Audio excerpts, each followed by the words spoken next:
Fulton County DA Fani Willis says some of the biggest accomplishments of her first term happened outside of the courtroom. Her team cleared a decade's worth of backlogged cases, 18,000 of them, some dating back to 2014. She started a pre-indictment diversion program that already has seen 300 people graduate with no jail time, and the DA's mentorship program is now working with 500 kids in 20 local schools. I'm really proud of our first term in office, and I say we because it's definitely been a team effort. The first thing that I did is amazing is I put together a team of dedicated professionals. I think the best in the business, and we can compete anywhere in the country, and that was the first step to making progress.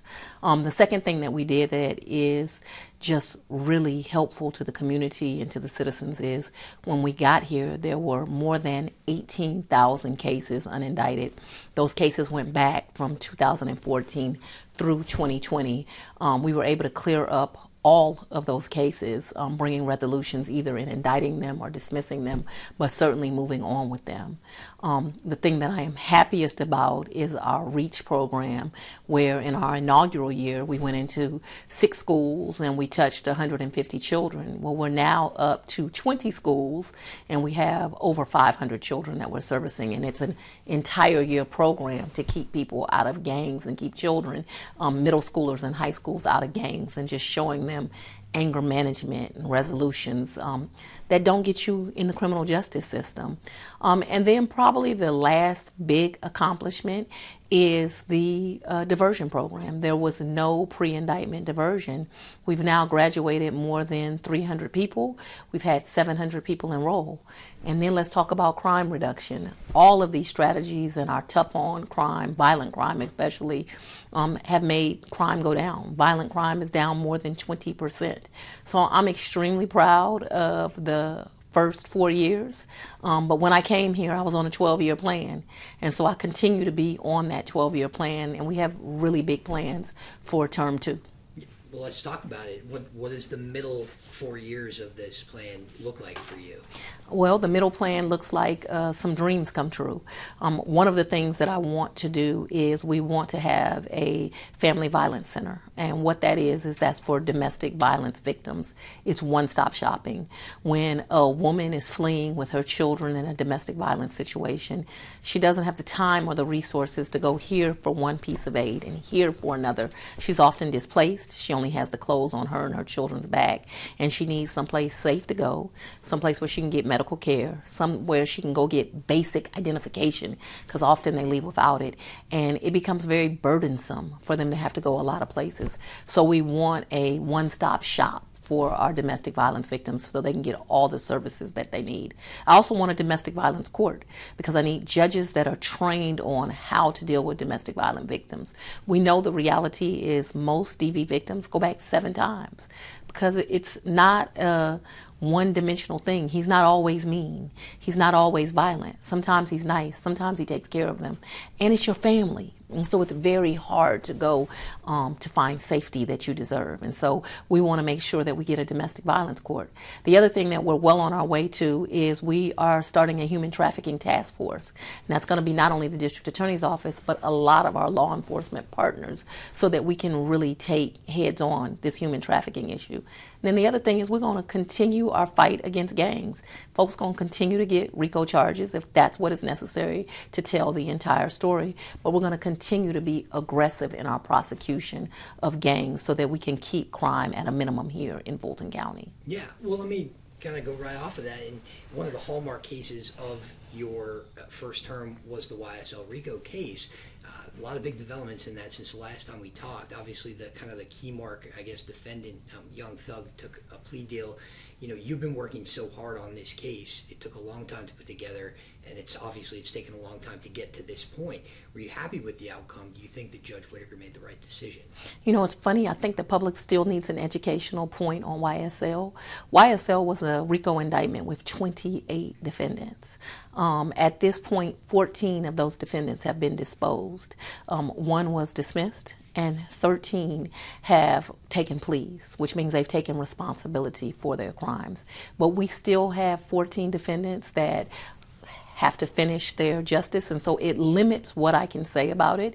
But what I can tell you is the approach of that indictment, the approach will stay the same as we enter into the second term.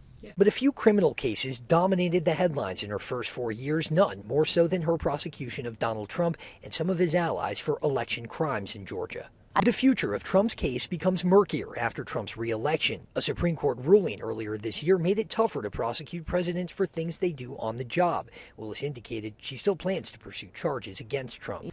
The other big hallmark case, obviously, is still also ongoing, so tell me what you can about it. But, with the re-election of now President-elect Donald Trump, he was also at the center of the election indictment.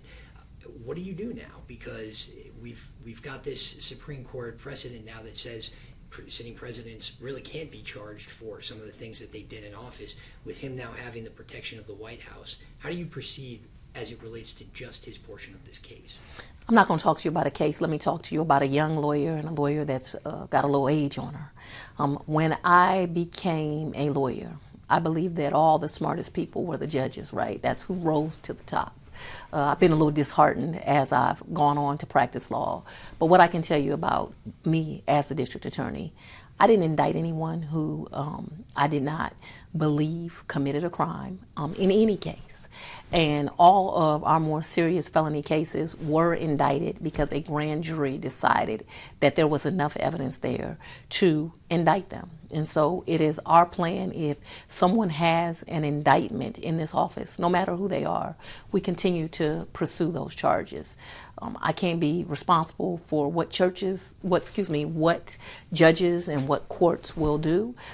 That will be decisions that they make, but I hope we get to see a little courage in leaders, and that that young lawyer from 30 years ago will continue to believe in the judicial system, because we'll see courageous decisions. Yeah, and you mentioned no matter who it is. What about no matter how long it takes? Is that something that you think about too? I'm patient.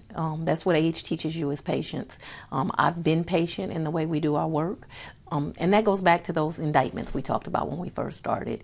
It was very frustrating, right? You want to get through this backlog, you want to do everything, but you cannot do the work at the risk of not looking at the facts, not looking at the evidence.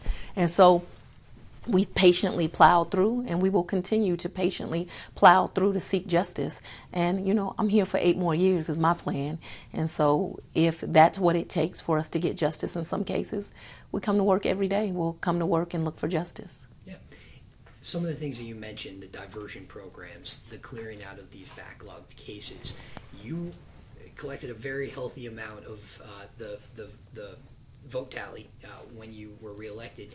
Did you view that as kind of a referendum from the taxpayers of Fulton County on the job that you did in your first term and on what they hope for you to do in the second term? Well, let's be honest. In the primary election, I won 87% of the vote. That's 90. And of course, that was only Democrats voting. But of course, that was a referendum.